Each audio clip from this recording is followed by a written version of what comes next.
Just in the last few seconds, another building, building number 7, one of the buildings in support of the World Trade Center towers, has collapsed.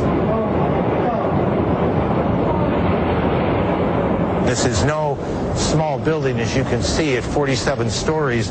It would stand out in most American cities. What did Dan Rather say?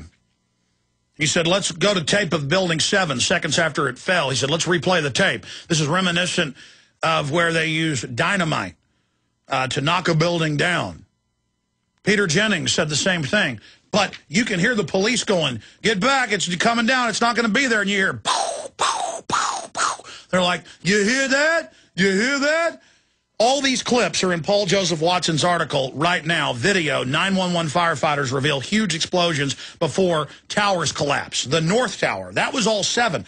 Same story with the North Tower. But this is a long time. You can go to the timeline from Willie Rodriguez and others. A long time before it fell. Firefighters had just gotten there. They were going into the lobby. Boom! And then boom, boom. Same thing in Building 7. How do you create confusion? How do you make sure all the cops and emergency workers don't figure out what's going on? You blow up several floors of Building 7, at least 10 minutes after the towers had been hit. You go to the timeline, a little bit more than 10 minutes, and then they're trying to get out of the building, and boom, you're not going anywhere. You aren't on the team that got the warning. You're not part of the dark side. Now, how important is it to get this new video that we played earlier in the last hour?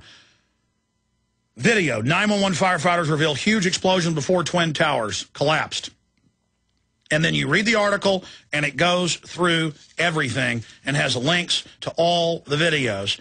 And it's already a link to the article. Watson is going to be adding more evidence because it's a bottomless pit of evidence all day long to this article. Kurt Nimmo is getting it up at Infowars.com right now. We need your help to get this story out to everyone because the globalists have built their global war. They have built all their tyranny, their naked body scanners, their secret police, their citizen spies, their MIAC and Homeland Security reports, and now switching from al-Qaeda being the enemy to conservatives, libertarians, gun owners, returning veterans. And they're training youth teams to hunt down and kill veterans. New York Times, scouts trained to take on veterans. You cannot make this type of stuff up.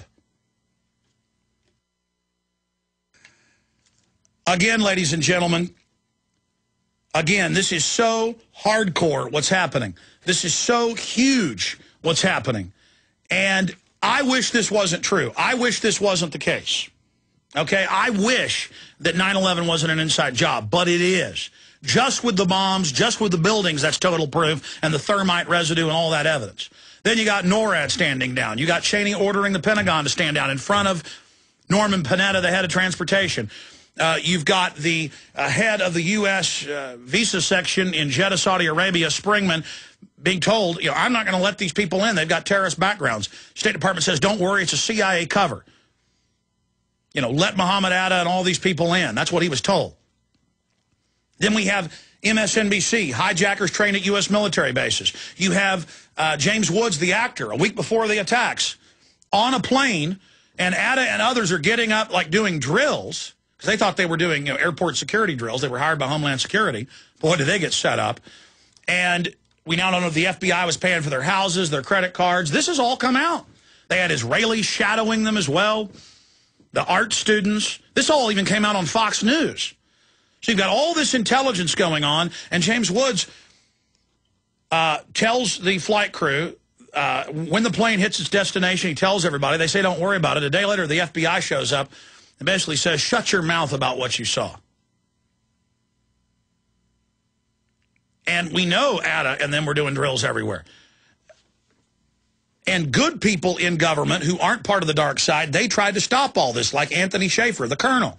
And now it's come out with other witnesses in the Pentagon that he's telling the truth, that they were blocked from stopping al-Qaeda when it was running this operation because Sybil Edmonds, who was tracking it as an FBI translator, listening to the NSA tapes, she said on the day of 9/11, the CIA was commanding al-Qaeda in Afghanistan for a major attack.